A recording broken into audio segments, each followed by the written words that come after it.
ಇಂದಿನ ದಿನಾಂಕ 12/4/2026. ಅವ್ವೆಕ್ ಬಾಪ್ದಾದ ಮಧುಬನ 30/11/9. ತಂದೆಗೆ ಮತ್ತು ಸರ್ವರಿಗೆ ಪ್ರಿಯರಾಗಲು ಸಂತುಷ್ಟಮಣಿ ಆಗಿ ಪ್ರತಿಯೊಂದು ಪರಿಸ್ಥಿತಿಯ ಪ್ರಭಾವದಿಂದ ಮುಕ್ತರಾಗಿ. ಈ ದಿನ ಎಲ್ಲಾ ಕಡೆಯ ಸಂತುಷ್ಟ ಮಣಿಗಳನ್ನು ನೋಡುತ್ತಿದ್ದೇವೆ. ಸಂತುಷ್ಟ ಮಣಿಗಳು ಎಲ್ಲಾ ಕಡೆ ತಮ್ಮ ಮಣಿಯ ಒಳಪನ್ನು ಹರಡಿಸುತ್ತಿದ್ದಾರೆ. ಎಲ್ಲದಕ್ಕಿಂತ ಅತಿ ದೊಡ್ಡ ಸ್ಥಿತಿ ಸಂತುಷ್ಟತೆಯಾಗಿದೆ. ಸದಾ ಸಂತುಷ್ಟವಾಗಿರುವುದು ಎಲ್ಲರಿಗೆ ಪ್ರಿಯವಾಗುತ್ತದೆ. ತಂದೆಗಂತೂ ಪ್ರಿಯವಾಗಿಯೇ ಇದೆ.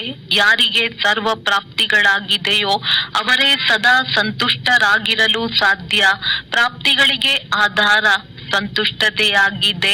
ಆದ್ದರಿಂದ ಅಂತಹ ಆತ್ಮಗಳು ಸರ್ವ ಬ್ರಾಹ್ಮಣ ಆತ್ಮರಿಗೆ ಪ್ರಿಯವಾಗಿದ್ದಾರೆ. ಸರ್ವ ಪ್ರಾಪ್ತಿಗಳು ಅರ್ಥಾತ್ ಸದಾ ಸಂತುಷ್ಟವಾಗಿರುವುದು. ಸಂತುಷ್ಟ ಆತ್ಮರ ಪ್ರಭಾವ ವಾಯುಮಂಡಲದಲ್ಲೂ ಸಹ ಆಗುತ್ತದೆ ಮತ್ತು ಸರ್ವ ಪ್ರಾಪ್ತಿಗಳು ಪರಮಾತ್ಮನ ಕೊಡುಗೆ ಆಗಿದೆ. ಪರಮಾತ್ಮ ತಂದೆಯ ಮೂಲಕ ಸರ್ವ ಶಕ್ತಿಗಳು, ಸರ್ವ ಗುಣಗಳು, ಸರ್ವ ಖಜಾನೆಗಳು ಪ್ರಾಪ್ತಿ ಮಾಡಿಕೊಂಡಿರುವ ಆತ್ಮ ಸದಾ ಸಂತುಷ್ಟವಾಗಿರುತ್ತದೆ. ಸಂತುಷ್ಟ ಆತ್ಮನ ಸ್ಥಿತಿ ಸದಾ ಪ್ರಗತಿಯ ಕಡೆ ಇರುತ್ತದೆ. ಪರಿಸ್ಥಿತಿ ಸಂತುಷ್ಟ ಆತ್ಮನ ಮೇಲೆ ಪ್ರಭಾವ ಹಾಕಲು ಸಾಧ್ಯವಿಲ್ಲ. ಏಕೆಂದರೆ ಎಲ್ಲಿ ಸಂತುಷ್ಟತೆ ಇದೆಯೋ ಅಲ್ಲಿ ಸರ್ವ ಶಕ್ತಿಗಳು, ಸರ್ವ ಗುಣಗಳು ಸ್ವತಃವಾಗಿಯೇ ಬರುತ್ತದೆ. ಒಂದು ಸಂತುಷ್ಟತೆ ಅನೇಕ ಗುಣಗಳನ್ನು ತನ್ನದನ್ನಾಗಿ ಮಾಡಿಕೊಳ್ಳುತ್ತದೆ.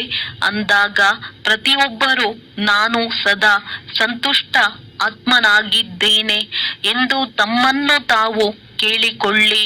ಸಂತುಷ್ಟ ಆತ್ಮ ಸದಾ ಸರ್ವರಿಗೆ, ತಂದೆಗೆ ಸಮೀಪ ಮತ್ತು ಸಮಾನ ಸ್ಥಿತಿಯಲ್ಲಿ ಇರುತ್ತಾರೆ. ಆದರೆ ಈ ಸ್ಥಿತಿಯಲ್ಲಿ ಇರಲು ಬಹಳ ಸಾಕ್ಷಿ ಸ್ಥಿತಿ ಬೇಕಾಗಿದೆ. ತ್ರಿಕಾಲದರ್ಶಿ ಸ್ಥಿತಿ ಬೇಕಾಗಿದೆ. ಪ್ರತಿಯೊಂದು ಕರ್ಮ ತ್ರಿಕಾಲದರ್ಶಿ ಅರ್ಥಾತ್ ಪ್ರತಿಯೊಂದು ಮಾತನ್ನು 3 ಕಾಲಗಳನ್ನು ಪರಿಶೀಲನೆ ಮಾಡಿ ನಂತರ ಕರ್ಮ ಮಾಡುವವರು. ಇದಕ್ಕಾಗಿ 2 ಮಾತುಗಳು ಅವಶ್ಯವಾಗಿ ಬೇಕಾಗಿದೆ. ಅವೆರಡು ಮಾತುಗಳು ಸಂಬಂಧ ಮತ್ತು ಸಂಪತ್ತು. ಸಂಬಂಧವು ಅವಿನಾಶಿ ಮತ್ತು ಸಂಪತ್ತು ಅವಿನಾಶಿಯಾಗಿದೆ. ಅವು ಅವಿನಾಶಿ ತಂದೆಯ ಮೂಲಕ ಪ್ರಾಪ್ತಿ ಆಗುತ್ತವೆ. ಅವಿನಾಶಿ ಸಂಪತ್ತು ಮತ್ತು ಸಂಬಂಧದ ಪ್ರಾಪ್ತಿ ಆದಾಗ ಆತ್ಮ ಸದಾ ಸಂತುಷ್ಟ ಮತ್ತು ತಂದೆಗೆ ಸರ್ವ ಆತ್ಮಗಳಿಗೆ ಅತಿ ಪ್ರಿಯ ಆಗಿಬಿಡುತ್ತದೆ. ಯಾವುದೇ ಪರಿಸ್ಥಿತಿ ಮಾಯೆಯ ರೂಪದಲ್ಲಿ ಬಂದಾಗ ಗಾಬರಿ ಆಗುವುದಿಲ್ಲ. ಬೇಹದ್ದಿನ ಪರದೆ ಮೇಲೆ ಮಿಕ್ಕಿ ಮೌಸ್ ಆಟ ನಡೆಯುತ್ತಿದೆ ಎಂದು ಅನುಭವ ಮಾಡುತ್ತಾರೆ. ಚಿಂತಿತರಾಗುವುದಿಲ್ಲ. ಮಿಕ್ಕಿ ಮೌಸ್ನ ಆಟವನ್ನು ನೋಡಿ ಮನೋರಂಜನೆ ಮಾಡುತ್ತಾರೆ. ಮಾಯೆಯ ಭಿನ್ನ ಭಿನ್ನ ರೂಪ, ಭಿನ್ನ ಭಿನ್ನ ಮಿಕ್ಕಿ ಮೌಸ್ನ ರೂಪದಲ್ಲಿ ಅನುಭವ ಮಾಡುತ್ತಾರೆ. ಈ ರೀತಿ ಸ್ಥಿತಿಯ ಅನುಭವ ತಂದೆಯ ಮೂಲಕ ಸರ್ವರಿಗೆ ಪ್ರಾಪ್ತಿ ಆಗಲೇಬೇಕು ಮತ್ತು ಮಾಡಿದ್ದಾರೆ. ಬಾಪ್ ದಾದಾ ನೋಡುತ್ತಾರೆ. ನಿರ್ಭಯ ಏಕಾಗ್ರ ಬುದ್ಧಿಯವರಾಗಿ ಯಾವುದೇ ಪರಿಸ್ಥಿತಿಯಲ್ಲಿ ಏರುಪೇರು ಆಗುವುದಿಲ್ಲ. ಈ ರೀತಿ ವಿಜಯಿ ಆತ್ಮಗಳು ಸದಾ ತಂದೆಯ ಪ್ರತಿಯೊಬ್ಬ ಮಗುವಿನಲ್ಲಿ, ಪ್ರತಿಯೊಬ್ಬ ಮಗು ವಿಜಯಿ ಆಗಿ ತಂದೆಗೆ ತನ್ನ ವಿಜಯದ ಸ್ವರೂಪವನ್ನು ತೋರಿಸಲಿ ಎಂಬ ಶುಭ ಆಸೆ ಇದೆ. ಪ್ರತಿಯೊಬ್ಬರೂ ತಮ್ಮೊಂದಿಗೆ ತಾವು ನಾನು ಯಾರಾಗಿದ್ದೇನೆ ಎಂದು ಕೇಳಿಕೊಳ್ಳಿ. ಬಾಪ್ ದಾದಾರವರು ಮೊದಲು ತಿಳಿಸಿದ್ದಾರೆ.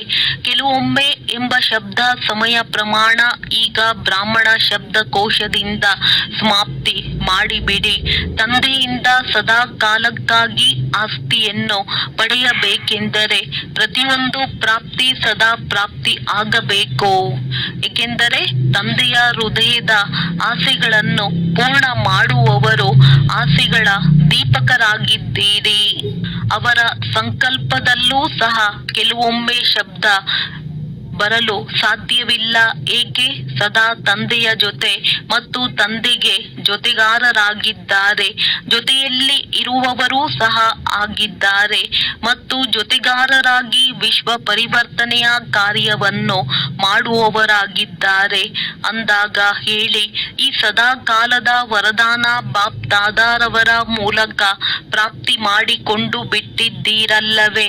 ಇವರಂತೂ ಜನ್ಮ ಪಡೆದುಕೊಳ್ಳುತ್ತಲೇ ಬಾಪ್ ದಾದಾ ಪ್ರತಿಯೊಬ್ಬ ಮಗುವಿಗೆ ಸದಾ ಯೋಗಿ ಭವ, ಪವಿತ್ರ ಭವ ಎಂಬ ವರದಾನವನ್ನು ಕೊಡುತ್ತಾರೆ.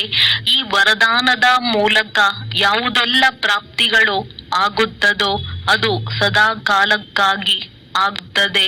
ಕೆಲವೊಮ್ಮೆ ಆಗುವುದಿಲ್ಲ. ಸದಾ ಕಾಲಕ್ಕಾಗಿ ಆಗುತ್ತದೆ ಅಂದಾಗ ಎಲ್ಲ ಮಕ್ಕಳು ಸದಾ ಕಾಲಕ್ಕಾಗಿ ಅಧಿಕಾರಿ ಆಗಿದ್ದಾರೆ. ಏಕೆಂದರೆ ತಂದೆಯ ಪ್ರತಿಯೊಬ್ಬ ಮಗುವಿನಲ್ಲಿ ಬಲೆ ಕೊನೆಯ ಮಗು ಆಗಿರಬಹುದು. ಆದರೆ ತಂದೆಗೆ ಪ್ರತಿಯೊಬ್ಬ ಮಗುವಿನ ಮೇಲೆ ಹೃದಯದ ಪ್ರೀತಿ ಇದೆ. ಏಕೆಂದರೆ ಯಾರು ದೊಡ್ಡವರು ಇರುತ್ತಾರೆ ಅವರು ತಮ್ಮನ್ನು ತಾವು ಬುದ್ಧಿವಂತರು ಎಂದು ತಿಳಿಯುತ್ತಾರೆ. ಅವರು ತಂದೆಯನ್ನು ತಿಳಿದುಕೊಳ್ಳಲು ಸಾಧ್ಯವಿಲ್ಲ. ಆದರೆ ಬಾಪ್ ದಾದಾರವರ ಕೊನೆಯ ಮಗು ತಂದೆಯನ್ನು ತಿಳಿದುಕೊಂಡಿದ್ದಾರೆ. ಹೃದಯದಿಂದ ನನ್ನ ಬಾಬಾ ಎಂದು ಹೇಳುತ್ತಾರೆ. ಆದ್ದರಿಂದ ತಂದೆಗೆ ಪ್ರತಿಯೊಬ್ಬ ಮಗುವಿನ ಮೇಲೆ ಅವಿನಾಶಿ ಪ್ರೀತಿ ಇದೆ. ಆದ್ದರಿಂದ ಪ್ರತಿಯೊಬ್ಬ ಮಗುವಿಗೆ ತಂದೆಯ ವರದಾನವಿದೆ. ಪ್ರತಿನಿತ್ಯ ಬಲೆ ನಂಬರ್ ವಾರ್ ಆಗಿರಬಹುದು. ಆದರೆ ಒಂದೇ ಸಮಯದಲ್ಲಿ ಒಂದೇ ವರದಾನವನ್ನು ಎಲ್ಲ ಮಕ್ಕಳಿಗೆ ಒಟ್ಟಿಗೆ ಬಾಪ್ ದಾದಾ ರವರು ಕೊಡುತ್ತಾರೆ. ಪ್ರತಿನಿತ್ಯ ಬಾಪ್ ದಾದಾರವರ ಪ್ರತಿಯೊಬ್ಬ ಮಕ್ಕಳು ನಂಬರ್ ವಾರ್ ಆಗಿದ್ದಾರೆ. ಆದರೆ ನನ್ನ ಬಾಬಾ ಎಂದು ಹೇಳಿದರೆ ಪ್ರತಿಯೊಬ್ಬ ಮಗುವಿಗೆ ಬಲೆ ಎಲ್ಲೇ ಇರದಲ್ಲಿ, ಭಾರತದಲ್ಲಿ ಇರಲಿ, ವಿದೇಶದಲ್ಲಿ ಇರಲಿ, ಆದರೆ ವರದಾನ ಎಲ್ಲರಿಗೆ ಒಬ್ಬ ಬಾಪ್ ದಾದಾರವರ ಮೂಲಕವೇ ಸಿಗುತ್ತದೆ. ಮತ್ತೆ ವರದಾನವನ್ನು ಪ್ರಾಪ್ತಿ ಮಾಡಿಕೊಂಡು ಖುಷಿ ಆಗುತ್ತಾರೆ. ಆದರೆ ಎರಡು ಪ್ರಕಾರದ ಮಕ್ಕಳು ಇದ್ದಾರೆ. ಒಂದು ರೀತಿ ಮಕ್ಕಳು ವರದಾನವನ್ನು ನೋಡಿ ಖಂಡಿತ ಖುಷಿ ಆಗುತ್ತಾರೆ. ಯಾರು ಕೇವಲ ವರದಾನವನ್ನು ನೋಡಿ ಖುಷಿ ಆಗುವುದಿಲ್ಲ, ವರ್ಣನೆ ಮಾಡುವುದಿಲ್ಲ, ಇದು ನನ್ನ ವರದಾನ ಆಗಿದೆ ಎಂದು. ಆದರೆ ವರದಾನವನ್ನು ಫಲೀಭೂತ ಮಾಡುತ್ತಾರೆ. ಅವರೇ ಮೊದಲಿನ ನಂಬರ್ ಪಡೆದುಕೊಳ್ಳುತ್ತಾರೆ. ವರದಾನದಿಂದ ಲಾಭವನ್ನು ಪಡೆದುಕೊಂಡು ವರದಾನದ ಫಲವನ್ನು ತೆಗೆಯುತ್ತಾರೆ. ಬೀಜವಾಗಿದೆ. ಆದರೆ ಬೀಜವನ್ನು ಫಲೀಭೂತ ಮಾಡಿಲ್ಲವೆಂದರೆ, ಫಲವನ್ನು ತೆಗೆದಿಲ್ಲವೆಂದರೆ ಕೇವಲ ಖುಷಿ ಆಗುತ್ತದೆ. ವರದಾನದಿಂದ ಫಲ ತೆಗೆಯಲು ಹೇಗೆ ಯಾವುದಾದರೂ ಬೀಜವಿರುತ್ತದೆ, ಅದರ ಫಲವನ್ನು ತೆಗೆಯಲು ಇದಕ್ಕೆ ನೀರು ಮತ್ತು ಬಿಸಿಲು ಬೇಕು, ಆಗಲೇ ಫಲ ಬರುತ್ತದೆ. ಅಂದಾಗ ಇಲ್ಲೂ ಸಹ ಪ್ರತಿಯೊಬ್ಬ ಮಗು ವರದಾನದ ಫಲ ತೆಗೆಯಬೇಕು. ಯಾವುದರಿಂದ ವಿಸ್ತಾರ ಆಗುತ್ತಿರಲಿ, ತಮ್ಮ ಮನದಲ್ಲಿಯೇ ವರದಾನದ ಫಲದಿಂದ ವೃದ್ಧಿ ಆಗುತ್ತಿರಲಿ. ಇಲ್ಲೂ ಸಹ ವರದಾನದ ಫಲವನ್ನು ತೆಗೆಯಲು ಪದೇ ಪದೇ ವರದಾನವನ್ನು ಸ್ಮೃತಿಗೆ ತರಿಸಿಕೊಳ್ಳಿ ಎಂದು ಬಾಬಾ ಹೇಳುತ್ತಾರೆ. ಸ್ಮೃತಿ ಸ್ವರೂಪದ ಸ್ಥಿತಿಯಲ್ಲಿ ಸ್ಥಿತರಾಗಿ ಪದೇ ಪದೇ ಸ್ಮರಣೆ ಮಾಡುವುದಲ್ಲ, ಆದರೆ ಸ್ಮೃತಿ ಇರಬೇಕು. ಇದು ನೀರನ್ನು ಕೊಡುವುದು ಮತ್ತು ಸ್ವರೂಪದಲ್ಲಿ ಸ್ಥಿತರಾಗುವುದು, ಬಿಸಿಲು ಕೊಡುವುದು ಅಂದಾಗ ಇದು ಫಲೀಭೂತ ಆಗುವುದರಿಂದ ಸ್ವಯಂ ನಲ್ಲೂ ಬಹಳ ಶಕ್ತಿ ತುಂಬುತ್ತದೆ ಮತ್ತು ಬೇರೆಯವರಿಗೂ ಶಕ್ತಿ ತುಂಬುತ್ತದೆ. ಫಲದ ಮೂಲಕ ಶಕ್ತಿಯ ಅನುಭವ ಮಾಡಿಸಬಹುದು.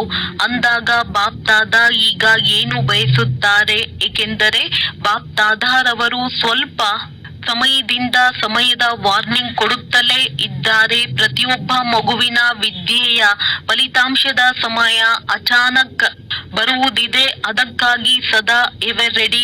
ಜೊತೆಗೆ ಬಾಪ್ ದಾದಾ ಈಗ ಆರುವ ಕಲೆಯ ತೀವ್ರ ಪುರುಷಾರ್ಥದ ಸಮಯವಾಗಿದೆ ಎಂಬ ಸೂಚನೆಯೂ ಸಹ ಕೊಡುತ್ತಿದ್ದಾರೆ.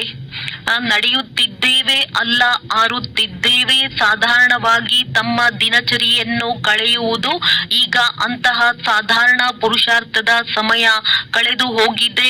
ಆದ್ದರಿಂದ ಬಾಪ್ ದಾದಾ ಪ್ರತಿಯೊಂದು ಸೆಕೆಂಡ್, ಪ್ರತಿಯೊಂದು ಸಂಕಲ್ಪ ಚೆಕ್ ಮಾಡಿಕೊಳ್ಳಿ ಎಂದು ಸೂಚನೆ ಕೊಡುತ್ತಿದ್ದಾರೆ. ತಮ್ಮ ತೀವ್ರ ಪುರುಷಾರ್ಥ ಮಾಡದೆ 1 ಗಂಟೆ ಸಾಧಾರಣ ಪುರುಷಾರ್ಥದಲ್ಲಿ ಇದ್ದರೆ ಆ 1 ಗಂಟೆಯಲ್ಲಿ ಅಚಾನಕ್ ಒಂದು ವೇಳೆ ಫೈನಲ್ ಪೇಪರ್ನ ಸಮಯ ಬಂದರೆ ಅಂತಿಮ ಗತಿ ಆಗುತ್ತದೆ. ಆ 1 ಗಂಟೆಯ ಸಾಧಾರಣ ಪುರುಷಾರ್ಥ ಎಷ್ಟು ನಷ್ಟ ಮಾಡುತ್ತದೆ. ಆದ್ದರಿಂದ ಬಾಪ್ ದಾದಾ ಪ್ರತಿಯೊಬ್ಬ ಮಗುವಿಗೆ ಪ್ರತಿಯೊಂದು ಸಂಕಲ್ಪ, ಪ್ರತಿಯೊಂದು ಸೆಕೆಂಡ್ ಸಮಯದ ಮಹತ್ವವನ್ನು ಸಮಯ ಅನುಸಾರವಾಗಿ ಸೂಚನೆ ಕೊಡುತ್ತಿದ್ದಾರೆ. ಏರುಪೇರಿನ ಸಮಯದಲ್ಲಿ ಅಚಲರಾಗಿರುವ ಪುರುಷಾರ್ಥ ತೀವ್ರ ಪುರುಷಾರ್ಥಿಯೇ ಮಾಡಲು ಸಾಧ್ಯವಾಗುತ್ತದೆ. ಸಾಧಾರಣ ಪುರುಷಾರ್ಥಿ ಎವರ್ ರೆಡಿ ಆಗುವುದರಲ್ಲಿ ಸಮಯವನ್ನು ಉಪಯೋಗಿಸುತ್ತಾರೆ ಮತ್ತು ಬಾಪ್ ದಾದಾರವರು ಸೆಕೆಂಡಿನಲ್ಲಿ ಬಿಂದು ಅರ್ಥಾತ್ ಫುಲ್ ಸ್ಟಾಪ್ ಎಂದು ಹೇಳಿದ್ದಾರೆ. ಒಂದು ವೇಳೆ ತೀವ್ರ ಪುರುಷಾರ್ಥಿ ಆಗಲಿಲ್ಲವೆಂದರೆ ಏನು ಆಗುತ್ತದೆ? ಅನುಭವಿಯಂತೂ ಆಗಿದ್ದೀರಿ. ಫುಲ್ ಸ್ಟಾಪ್ಗೆ ಬದಲಾಗಿ ಪ್ರಶ್ನಾರ್ಥಕ ಆಗುವುದಿಲ್ಲ ತಾನೆ. ಬಿಂದು ಎಷ್ಟು ಸಹಜವಾಗಿದೆ ಮತ್ತು ಪ್ರಶ್ನಾರ್ಥಕ ಚಿಹ್ನೆ ಎಷ್ಟು ಡೊಂಕು ಆಗಿದೆ. ಫುಲ್ ಸ್ಟಾಪ್ ಇಟ್ಟರೆ ಎಲ್ಲ ಸ್ಟಾಪ್ ಆಗಿಬಿಡಬೇಕು. ಅಲ್ಪ ವಿರಾಮದ ಚಿಹ್ನೆಯು ಇರಬಾರದು. ಆಶ್ಚರ್ಯದ ಚಿಹ್ನೆಯೂ ಸಹ ಇರಬಾರದು. ಏನು ಮಾಡುವುದು? ಇದು ಯೋಚನೆ ಮಾಡುವ ಸಮಯವೂ ಸಹ ಸಿಗುವುದಿಲ್ಲ. ಅಂದಾಗ ಯಾವುದಾದರೂ ಮಗು ಇಷ್ಟು ತೀವ್ರ ಪುರುಷಾರ್ಥ ಮಾಡುವುದೇ ಪೇಪರಿನಲ್ಲಿ ಪಾಸ್ ಆಗುವುದು ಎಂದು ಯೋಚನೆ ಮಾಡಲು ಸಾಧ್ಯವಿಲ್ಲ. ಅಂದಾಗ ಈಗಲೂ ಸಹ ಕಾರಣದಿಂದ ಅಥವಾ ಕಾರಣ ಇಲ್ಲದೆ ಇದ್ದರೂ ಏಕೆ, ಏನು, ಹೇಗೆ ಎಂಬುದು ಕೆಲವು ಮಕ್ಕಳ ಚಾರ್ಟಿನಲ್ಲಿ ಕಂಡು ಬರುವುದು ಬಾಪ್ ದಾದಾರವರು ನೋಡುತ್ತಿದ್ದೇವೆ. ಬಹಳ ಮಕ್ಕಳ ಚಾರ್ಟಿನಲ್ಲಿ ಬಾಪ್ ದಾದಾ ನೋಡಿದ್ದಾರೆ. ವ್ಯರ್ಥ ಸಂಕಲ್ಪಗಳ ಅಲೆಗಳು ಸಮಯವನ್ನು ತೆಗೆದುಕೊಳ್ಳುತ್ತದೆ ಮತ್ತು ವ್ಯರ್ಥದ ವೇಗ ತೀವ್ರವಾಗುತ್ತದೆ. ಯಾವುದರಿಂದ ಸಾಧಾರಣ ಸಂಕಲ್ಪಗಳ 1 ಗಂಟೆ ಮತ್ತು ಫಾಸ್ಟ್ ಸಂಕಲ್ಪಗಳ 1 ನಿಮಿಷವಾಗಿದೆ. ಆದ್ದರಿಂದ ಈ ದಿನ ಎಲ್ಲರ ಪ್ರಿಯ ಬಾಪ್ ದಾದಾರವರ ಪ್ರಿಯ ಸಂತುಷ್ಟ ಆತ್ಮಗಳು ಯಾರಾಗಿದ್ದಾರೆ ಎಂಬುದು ನೋಡುತ್ತಿದ್ದಾರೆ.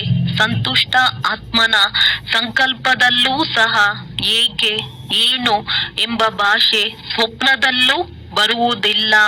ಏಕೆಂದರೆ ಆ ಆತ್ಮನಿಗೆ 3 ವಿಶೇಷ ಮಾತುಗಳು, 3 ಬಿಂದುಗಳು, ಆತ್ಮ, ಪರಮಾತ್ಮ ಮತ್ತು ಡ್ರಾಮಾ ಮೂರನ್ನು ಸಮಯದಲ್ಲಿ ಕಾರ್ಯದಲ್ಲಿ ತೊಡಗಿಸಬಹುದು. ಏಕೆಂದರೆ ಅಂತಹ ಸಮಯದಲ್ಲಿ ಶಕ್ತಿಗಳ ಖಜಾನೆಯ ಅವಶ್ಯವಾಗಿದೆ ಮತ್ತು ಮಾಸ್ಟರ್ ಸರ್ವಶಕ್ತಿವಂತ ಅವರಾಗಿದ್ದಾರೆ. ಯಾರು ಯಾವ ಸಮಯದಲ್ಲಿ ಯಾವ ಶಕ್ತಿಗೆ ಆರ್ಡರ್ ಮಾಡುತ್ತಾರೆ ಆ ಶಕ್ತಿ ಹಾಜರಾಗಿ ಬಿಡಬೇಕು. ಸಹನೆ ಶಕ್ತಿ ಬೇಕಾದರೆ, ಎದುರಿಸುವ ಶಕ್ತಿ ಬಂದರೆ ಶಕ್ತಿಯೇ ಆಗಿದೆ. ಆದರೆ ಆ ಸಮಯದಲ್ಲಿ ಕೆಲಸಕ್ಕೆ ಬರುವುದಿಲ್ಲ. ಅಂದಾಗ ಸರ್ವ ಖಜಾನೆಗಳಿಗೆ 3 ಬಿಂದುಗಳು ಬೀಗದ ಕೈ ಆಗಿದೆ. ತಾವು ತಂದೆ ಮತ್ತು ಡ್ರಾಮಾ ಆಗಿದೆ. ಬಾಪ್ ದಾದಾರವರಿಗೆ ಒಂದು ಸಂಕಲ್ಪ ಇದೆ, ಹೇಳುವುದೇ ಮಾಡಬೇಕಾಗುತ್ತದೆ. ಯಾರು ಮಾಡಲು ಸಿದ್ಧರಾಗಿದ್ದಾರೆ ಅವರು ಕೈ ಎತ್ತಿ. ಮಾಡಬೇಕಾಗುತ್ತದೆ, ಮಾಡಬೇಕಾಗುತ್ತದೆ. ಕೈ ಎತ್ತುತ್ತಿದ್ದಾರೆ. ಮನಸ್ಸಿನ ಕೈ ಎತ್ತುತ್ತಿದ್ದೀರಾ ಅಥವಾ ಶರೀರದ ಕೈ ಎತ್ತುತ್ತಿದ್ದೀರಾ? ಮನಸ್ಸಿನ ಕೈ ಪಕ್ಕ ಆಗುತ್ತದೆ. ಬಾಪ್ ದಾದಾರವರು ಸಮಯ ಪ್ರಮಾಣ ಪ್ರತಿಯೊಬ್ಬ ಮಕ್ಕಳ ಮೇಲೆ 15 ದಿನದ ನಂತರ ಮತ್ತೆ ಬಾಬಾರವರ ಮಿಲನ ಇರುತ್ತದೆ. ಅಂದಾಗ ಈ 15 ದಿನಗಳಲ್ಲಿ ಪ್ರಾಕ್ಟೀಸ್ಗಾಗಿ ವಿಶೇಷ ಅಭ್ಯಾಸ ಮಾಡಲಿ ಎಂಬ ಶುಭ ಆಸೆ ಇಟ್ಟುಕೊಳ್ಳುತ್ತಾರೆ. ಸದಾ ಅಂತೂ ಇರಬೇಕು. ಆದರೆ 15 ದಿನದ ಟ್ರಯಲ್ ಮಾಡಿ ಮತ್ತು ತಮ್ಮ ತಮ್ಮ ಸಂಬಂಧಿತ ಸೇವಾ ಕೇಂದ್ರದವರಿಂದಲೂ ಮಾಡಿಸಿ. ಸುತ್ತುತ್ತಾ ಫೋನ್ ಮಾಡಿ ಅವರಿಗೆ ನೆನಪಿಗೆ ತರಿಸಿ. ಅವರಿಗೆ ಹೋಮ್ವರ್ಕ್ ಮಾಡುತ್ತಿದ್ದೀರಾ ಎಂದು ನೆನಪು ಮಾಡಿ. ಹೋಮ್ವರ್ಕ್ ಏನಾಗಿದೆ ಸಹಜವಾಗಿದೆಯೇ? ಪ್ರತಿಯೊಂದು ಭಿನ್ನ ಭಿನ್ನ ಪರಿಸ್ಥಿತಿಯನ್ನು ಮಾತುಗಳನ್ನು ಕ್ರಾಸ್ ಮಾಡುತ್ತೀರಿ. ಆದರೆ ಈ 15 ದಿನಗಳು ಪ್ರತಿಯೊಬ್ಬರ ಸಂಕಲ್ಪ, ವಾಣಿ ಮತ್ತು ಕರ್ಮದಲ್ಲಿ ಕಡಿಮೆ ಪಕ್ಷ 80% ಅಂಕಗಳು ತೆಗೆದುಕೊಳ್ಳಬೇಕು. ಆದರೂ ಬಾಪ್ತಾದ 20% ಮಾರ್ಕ್ಸ್ ಕೊಟ್ಟು ಬಿಡುತ್ತಾರೆ. ಇಷ್ಟ ಆಗಿದೆಯೇ? ಇಷ್ಟ ಆಗಿದೆಯೇ? ಕೊಡುವುದೇ ಈ ಕೆಲಸ ಕೊಡುವುದೇ ಒಳ್ಳೆಯದು. 15 ದಿನ ಮಾಡಬೇಕು. ಮಾಯೆಯೂ ಸಹ ಕೇಳುತ್ತದೆ, ಮಾತುಗಳು ಬರುತ್ತದೆ. ಮಾತುಗಳನ್ನು ನೋಡಬಾರದು, ಪಾಸ್ ಆಗಬೇಕು. ಇದನ್ನು ನೆನಪಿಟ್ಟುಕೊಳ್ಳಬೇಕು. 15 ದಿನ ಯಾವುದೇ ದೊಡ್ಡ ಮಾತಲ್ಲ. ಆದರೆ ಬಾಪ್ತಾದಾರವರ ಬಳಿ ಪ್ರತಿಯೊಬ್ಬರೂ ಸತ್ಯ ಹೃದಯ, ಸ್ವಚ್ಛ ಹೃದಯ, ಸ್ವಪ್ನದಲ್ಲೂ ಸಂಕಲ್ಪ, ವಾಣಿ ಮತ್ತು ಕರ್ಮದಲ್ಲಿ ಪಾಸ್ ಆಗಿ ತೋರಿಸಬೇಕು. ಆಗುತ್ತದೆಯೇ? ಆಗುತ್ತದೆಯೇ? ಟೀಚರ್ಸ್ ಹೇಳಿ, ಆಗುತ್ತದೆಯೇ? 15 ದಿನ ಏನೂ ಇಲ್ಲ. ಆದರೆ ಬಾಪ್ತಾದ ಟ್ರಯಲ್ಗಾಗಿ ಸಂಕಲ್ಪವೂ ವ್ಯರ್ಥ ಆಗಬಾರದು, ಯುದ್ಧ ಮಾಡಬಾರದು, ವಿಜಯಿ ಆಗಬೇಕು. 15 ದಿನಗಳಿಗಾಗಿ ಸಂಪೂರ್ಣ ವಿಜಯಿ ಆಗಬೇಕು ಎಂದು ಹೇಳುತ್ತೇವೆ. ಕಷ್ಟವಾಗುತ್ತದೋ ಅಥವಾ ಸಹಜವಾಗುತ್ತದೋ? ಸಹಜವಾಗಿದೆಯೇ? ಕೈ ಎತ್ತಿ. ಸಹಜವಾಗಿದೆಯೇ ಅಂದಾಗ ಬಾಪ್ತಾದಾರವರು ಈ 15 ದಿನದ ರಿಸಲ್ಟ್ ನೋಡುತ್ತೇವೆ ಮತ್ತು ಮುಂದುವರೆಸುತ್ತೇವೆ. 15 ದಿನ ಯಾರಾದರೂ ಮಾಡಬಹುದಲ್ಲವೇ? ಮಾಡಬಹುದಲ್ಲವೇ? ಮಧುಬನದವರು ಕೈ ಎತ್ತಿ. ಮುಂದೆ ಮಧುಬನದವರು ಕುಳಿತಿದ್ದಾರೆ. ಬಹಳ ಒಳ್ಳೆಯದು. ವಿದೇಶದವರು ಮತ್ತು ಭಾರತದವರು ಎಲ್ಲರೂ ಮಾಡಬೇಕು. ಹಳ್ಳಿಯವರು ಅಥವಾ ದೊಡ್ಡ ನಗರದವರು ಎಲ್ಲರೂ 15 ದಿನದ ರೆಕಾರ್ಡ್ ಇಡಬೇಕು. ಏಕೆ, ಏನು ಎಂಬ ಏನು ಮಾಡಲಿ ಮಾತೆ ಆ ರೀತಿ ಇದೆ ಎಂದು ಹೇಳಬಾರದು. 80% ತೆಗೆದುಕೊಳ್ಳಲೇಬೇಕು. ಆದರೂ ಬಾಪ್ತಾದ ಹಗುರ ಮಾಡುತ್ತಿದ್ದಾರೆ. 20% ಬಿಟ್ಟಿದ್ದಾರೆ. ಏಕೆಂದರೆ ಬಾಪ್ತಾದ ನೋಡುತ್ತಿದ್ದಾರೆ. ಕೆಲವು ಕಡೆ ನಡೆಯುತ್ತಾ ಮಾಯೆ, ಹುಡುಗಾಟಿಕೆ ಮತ್ತು ಆಲಸ್ಯ ಇದು ಇತ್ತು ಎನ್ನುವುದು ರಾಯಲ್ ಆಲಸ್ಯ ಆಗಿದೆ. ಹುಡುಗಾಟಿಕೆ ತೀವ್ರ ಪುರುಷಾರ್ಥದಲ್ಲಿ ಕೊರತೆ ಮಾಡುತ್ತದೆ. ಏಕೆಂದರೆ ಈಗ ಬಾಪ್ತಾದ ಎಲ್ಲರೂ ಯಾರೆಲ್ಲ ವಿದ್ಯಾರ್ಥಿ ಆಗಿದ್ದಾರೆ, ಪ್ರತಿಯೊಬ್ಬ ವಿದ್ಯಾರ್ಥಿಗೆ ಮೊದಲು ಈ 15 ದಿನದ ಟ್ರಯಲ್ ಮಾಡಿಸಿ ಸ್ವಲ್ಪ ಸಮಯ ಅದೇ ಅಭ್ಯಾಸ ಮಾಡಿಸಲು ಬಯಸುತ್ತಾರೆ. ಎಲ್ಲರಿಂದ ಕೈ ಎತ್ತಿಸುವುದೇ ಎವರ್ ರೆಡಿ ಆಗಿದ್ದೀರಾ? ಎಲ್ಲರೂ ಕೈ ಎತ್ತಬಹುದೇ? ಸಮಯದ ಅಭ್ಯಾಸವೂ ಬೇಕು. ಆದ್ದರಿಂದ ಈ ಸ್ವಲ್ಪ ಅಭ್ಯಾಸ ಮಾಡಿಸುತ್ತೇವೆ. ಒಳ್ಳೆಯದು. ಈಗ ಏನು ಮಾಡಬೇಕು? ಮೊದಲನೇ ಬಾರಿ ಎಷ್ಟು ಜನ ಬಂದಿದ್ದಾರೆ ಅವರು ಎದ್ದು ನಿಲ್ಲಿ. ಒಳ್ಳೆಯದು. ತಮಗೆ ಬಾಪ್ತಾದಾರವರ ಮುಂದೆ ಬರುವ ದಿನದ ಬಹಳ ಬಹಳ ಶುಭಾಶಯಗಳು. ಶುಭಾಶಯಗಳು. ತಂದೆಯ ದೃಷ್ಟಿ ಮಕ್ಕಳ ಮೇಲೆ ಇದೆ ಮತ್ತು ಮಕ್ಕಳ ದೃಷ್ಟಿ ತಂದೆಯ ಮೇಲೆ ಬಿತ್ತು ಅಂದಾಗ ಬಹಳ ಬಹಳ ಶುಭಾಶಯಗಳು. ಒಳ್ಳೆಯದು. ಕೇಕ್ ಇಲ್ಲ, ಆದರೆ ಖುಷಿಯ ಕೇಕನ್ನು ಕಟ್ ಮಾಡಿ. ಒಳ್ಳೆಯದು. ಈಗ ತಡವಾಗಿ ಬಂದಿದ್ದೀರಿ, ಆದರೆ ಫಾಸ್ಟ್ ಹೋಗಿ ಮೊದಲನೇ ನಂಬರ್ ಪಡೆದುಕೊಳ್ಳಬಹುದು. ಆದ್ದರಿಂದ ಬಾಪ್ತಾದಾರವರ ಕಡೆಯಿಂದ ಮತ್ತು ತಮ್ಮ ಸರ್ವ ಸಹೋದರ ಸಹೋದರಿಯರಿಗೆ ಶುಭಾಶಯಗಳು. ಶುಭಾಶಯಗಳು. ಕೊನೆಗೆ ಬರುವವರು ಸಹ ಫಾಸ್ಟ್ ಹೋಗಿ ಫಸ್ಟ್ ನಲ್ಲಿ ಬರುವ ಉದಾಹರಣೆಯೂ ಸಹ ಇರುತ್ತದೆ. ಎಲ್ಲಾ ಕಡೆ ಬಾಪ್ತಾದಾರವರ ಆಸೆಗಳನ್ನು ಪೂರ್ಣ ಮಾಡುವ ಆಸೆಯ ದೀಪಗಳು. ಏಕೆ, ಏನು ಎಂಬ ಭಾಷೆಯಿಂದ ದೂರ ಇರುವ ಸದಾ ಏಕರಸ, ಸದಾ ಒಬ್ಬ ಬಾಬಾ, ಬೇರೆ ಯಾರೂ ಇಲ್ಲ. ತಂದೆಯಲ್ಲಿಯೇ ವಿಶೇಷ ಜೀವನದ 3 ಸಂಬಂಧಗಳು. ತಂದೆ ಶಿಕ್ಷಕ, ಸದ್ಗುರುವಿನ ಅನುಭವ ಮಾಡುವ, ತಂದೆಯಿಂದ ಆಸ್ತಿಯನ್ನು, ಟೀಚರ್ ಇಂದ ವಿದ್ಯೆಯ ಆಸ್ತಿಯನ್ನು ಮತ್ತು ಸದ್ಗುರುವಿನಿಂದ ವರದಾನಗಳ ಆಸ್ತಿಯನ್ನು ಪ್ರಾಪ್ತಿ ಮಾಡಿಕೊಳ್ಳುವ ಪದಮಾಗುಣ ಭಾಗ್ಯವಂತ ಪ್ರತಿಯೊಬ್ಬ ಮಗುವಿಗೆ ಬಾಪ್ತಾದಾರವರ ನೆನಪು, ಪ್ರೀತಿ ಮತ್ತು ನಮಸ್ತೆ. ದಾದಿಯವರ ಜೊತೆ ಎಲ್ಲರೂ ಸಹಯೋಗ ಕೊಟ್ಟಿದ್ದಾರೆ. ಎಲ್ಲರೂ ಚೆನ್ನಾಗಿ ಮಾಡಿದ್ದೀರಿ. ಹೇಗೆ ಮಾಡಬೇಕು ಎಂದು ಯಾರು ಯೋಚನೆ ಮಾಡಬೇಕಾಗಿಲ್ಲ, ಮಾಡಲೇಬೇಕು. ಒಬ್ಬರಿಗೊಬ್ಬರ ಸಹಯೋಗದಿಂದ ಎಲ್ಲ ಕಾರ್ಯಕ್ರಮಗಳು ಬಹಳ ಚೆನ್ನಾಗಿ ಆಗಿದೆ. ಸಂದೇಶವಂತೂ ಹರಡಿದೆ, ಸಂದೇಶ ಸಿಕ್ಕಿದೆ. ಈಗ ಮುಂದುವರೆಯಿರಿ, ಏಕೆಂದರೆ ಟಾಪಿಕ್ ಆಗಿದೆ ವರದಾನವನ್ನು ತೆಗೆದುಕೊಳ್ಳುವುದು. ಅಂದಾಗ ಯೋಗದ ಪ್ರೋಗ್ರಾಂನಿಂದ ಅನುಭವ ಮಾಡಿದ್ದೀರಿ. ಟರ್ನ್ ಪಂಜಾಬ್ ಝೋನಿನ ಸೇವಾದಾರಿಗಳೊಂದಿಗೆ ಪಂಜಾಬ್ಗೆ ಡ್ರಾಮಾ ಅನುಸಾರ ಸನ್ಯಾಸಿಗಳ ಮಹಾತ್ಮಗಳ ಸೇವೆಯ ಅವಕಾಶ ಸಿಕ್ಕಿದೆ ಮತ್ತು ಮಾಡುತ್ತಿದ್ದಾರೆ. ಪಂಜಾಬ್ನಲ್ಲಿ ಸ್ಥಾಪನೆಯ ಸಮಯದಲ್ಲಿ ಹೇಗೆ ಸೇವೆ ಪ್ರಾರಂಭವಾಗಿದೆ, ಅದೇ ರೀತಿ ಸಹಯೋಗಿ ಮತ್ತು ವಾರಿಸ್ ಕ್ವಾಲಿಟಿಯವರು ನಿಮಿತ್ತರಾಗಿದ್ದಾರೆ. ಎಷ್ಟು ತೊಂದರೆ ಕೊಡುವವರಿದ್ದರೂ ಅಷ್ಟೇ ಒಳ್ಳೆಯ ಹುಲಿಯ ತರಹ ಕ್ವಾಲಿಟಿಯವರು ಬಂದಿದ್ದಾರೆ. ಈಗ ಪಂಜಾಬ್ನವರು ಏನು ಮಾಡಬೇಕೋ ಈ ವಿಶೇಷತೆಯಂತೂ ಈಗ ಇದೆ.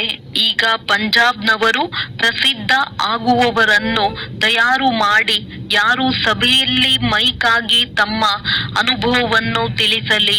ಮೈಕ್ ದೊಡ್ಡದಾಗಲಿ ಚಿಕ್ಕದು ಬೇಡ. ಹೇಗೆ ಸರ್ಕಾರದ ವಿಐಪಿ ಅಂತೂ ಬೇರೆ ಇರುತ್ತಾರೆ, ಆದರೆ ಮಹಾತ್ಮರಲ್ಲೂ ಸಹ ವಿಐಪಿ ಇರುತ್ತಾರೆ. ಆ ರೀತಿ ಯಾವುದಾದರೂ ದೊಡ್ಡ ಮೈಕ್ ತಯಾರು ಮಾಡಿ, ಯಾರು ತಮ್ಮ ಅನುಭವದಿಂದ ಅನ್ಯರನ್ನು ಉಮಂಗದಲ್ಲಿ ತೆಗೆದುಕೊಂಡು ಬರಲಿ. ಈ ರೀತಿ ಯಾರನ್ನಾದರೂ ತಯಾರು ಮಾಡಿ ಆಗುತ್ತದೆಯೇ? ಏಕೆಂದರೆ ಈಗಿನ ಕಾಲದಲ್ಲಿ ಎಲ್ಲರೂ ಸಾಧು ಸಂತರ ಸೇವೆಯಂತೂ ದ್ವಾಪರದಿಂದ ಶುರು ಆಗಿದೆ. ಆದರೆ ತಮ್ಮ ಸಮಾನ ದೊಡ್ಡ ಗುರು ಬೇರೆಯವರನ್ನು ಶಿಷ್ಯರನ್ನಾಗಿ ಮಾಡಿಕೊಳ್ಳುವ ಉದಾಹರಣೆ ಇರುವುದಿಲ್ಲ. ಮತ್ತು ಬಾಪ್ ದಾದಾರವರು ತಮಗಿಂತಲೂ ಬುದ್ಧಿವಂತ ಮಕ್ಕಳನ್ನು ತಯಾರು ಮಾಡಿದ್ದಾರೆ, ಯಾರು ಪಬ್ಲಿಕ್ನಲ್ಲಿ ಬರುತ್ತಾರೆ. ಆದ್ದರಿಂದ ಪಂಜಾಬ್ನವರು ಯಾವುದಾದರೂ ನವೀನತೆಯನ್ನು ಮಾಡಿ ತೋರಿಸಿ. ವಿಐಪಿ ಎಲ್ಲಾ ಕಡೆಯಿಂದ ಬರುತ್ತಾರೆ, ಆದರೆ ತಾವು ಈ ರೀತಿ ಕರೆದುಕೊಂಡು ಬನ್ನಿ. ಯಾರಿಂದ ಎಲ್ಲರೂ ಕೇಳಿ ಜಾಗೃತರಾಗಲಿ, ಸಂದೇಶ ಸಿಕ್ಕಿ ಬಿಡಲಿ. ಆಗುತ್ತದೆಯೇ? ನೋಡುತ್ತೇವೆ. ಸ್ವಲ್ಪ ಸಮಯವಂತೂ ಹಿಡಿಸುತ್ತದೆ, ಆದರೆ ಈ ರೀತಿ ಯಾರಾದರೂ ಮಾಡಿ ತೋರಿಸಿ. ಬಾಕಿ ವೃದ್ಧಿಯಂತೂ ಆಗುತ್ತಿದೆ. ವರದಾನ: ತಂದೆಯ ಹಸ್ತ ಹಾಗೂ ಸಂಘದ ಸ್ಮೃತಿಯಿಂದ ಕಷ್ಟವನ್ನು ಸಹಜಗೊಳಿಸುವಂತಹ ನಿಶ್ಚಿಂತ ಭವ. ಹೇಗೆ ಯಾವುದೇ ಹಿರಿಯರ ಕೈಯಲ್ಲಿ ಕೈ ಇರುತ್ತದೆ ಎಂದರೆ ಸ್ಥಿತಿಯು ನಿಶ್ಚಿತವಾಗಿರುತ್ತದೆ, ಹಾಗೆಯೇ ಪ್ರತಿಯೊಂದು ಕರ್ಮದಲ್ಲಿ ಇದನ್ನೇ ತಿಳಿಯಬೇಕು. ಬಾಪ್ ದಾದಾರವರು ನನ್ನ ಜೊತೆಯೂ ಇದ್ದಾರೆ ಹಾಗೂ ನಮ್ಮ ಈ ಅಲೌಕಿಕ ಜೀವನದ ಕೈ ಅವರ ಕೈಯಲ್ಲಿದೆ. ಅರ್ಥಾತ್ ಜೀವನವು ಅವರಿಗೆ ಅರ್ಪಣೆಯಾಗಿದೆ. ಹೀಗಿದ್ದಾಗ ಜವಾಬ್ದಾರಿಯು ಅವರದ್ದಾಗಿ ಬಿಡುತ್ತದೆ. ಎಲ್ಲ ಹೊರೆಯನ್ನು ತಂದೆಯ ಮೇಲಿಟ್ಟು ಸ್ವಯಂ ಅನ್ನು ಹಗುರ ಮಾಡಿಬಿಡಿ. ಹೊರೆಯನ್ನಿಳಿಸುವ ಅಥವಾ ಕಷ್ಟವನ್ನು ಸಹಜಗೊಳಿಸುವ ಸಾಧನವೇ ಆಗಿದೆ ತಂದೆಯ ಹಸ್ತ ಹಾಗೂ ಜೊತೆ ಸಂಘ. ಸ್ಲೋಗನ್: ಪುರುಷಾರ್ಥದಲ್ಲಿ ಸತ್ಯತೆ ಇದ್ದರೆ ಬಾಪ್ ದಾದಾರವರ ವಿಶೇಷ ಸಹಯೋಗದ ಅನುಭವ ಮಾಡುವಿರಿ. ಅವ್ಯಕ್ತ ಸೂಚನೆ: ಮಹಾನರಾಗಲು ಮಧುರತೆ ಮತ್ತು ನಮ್ರತೆಯ ಗುಣ ಧಾರಣೆ ಮಾಡಿ. ಒಂದು ವೇಳೆ ನಿಮ್ಮ ಜೊತೆ ಯಾರಾದರೂ ಘರ್ಷಣೆ ಮಾಡಿದರೆ ನೀವು ಅವರಿಗೆ ತಮ್ಮ ಸ್ನೇಹದ ನೀರನ್ನು ಕೊಡಿ. ನೀವು ನಿಮ್ಮ ಮಧುರತೆ ಮತ್ತು ನಮ್ರತೆಯ ಗುಣವನ್ನು ಬಿಡಬೇಡಿರಿ. ನಮ್ರತೆಯ ವಸ್ತ್ರವನ್ನು ಧರಿಸಿರಿ. ಈ ನಮ್ರತೆಯ ಕವಚ ಸುರಕ್ಷತೆಯ ಸಾಧನವಾಗಿದೆ.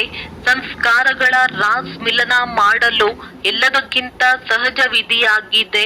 ಸ್ವಯಂ ನಮ್ರಚಿತ್ತ ಮತ್ತು ಮಧುರತೆ ಸಂಪನ್ನರಾಗಿ ಬಿಡಿ. ಅನ್ಯರಿಗೆ ಶ್ರೇಷ್ಠ ಸೀಟ್ ಕೊಟ್ಟು ಬಿಡಿ. ಒಳ್ಳೆಯದು. ಓಂ ಶಾಂತಿ.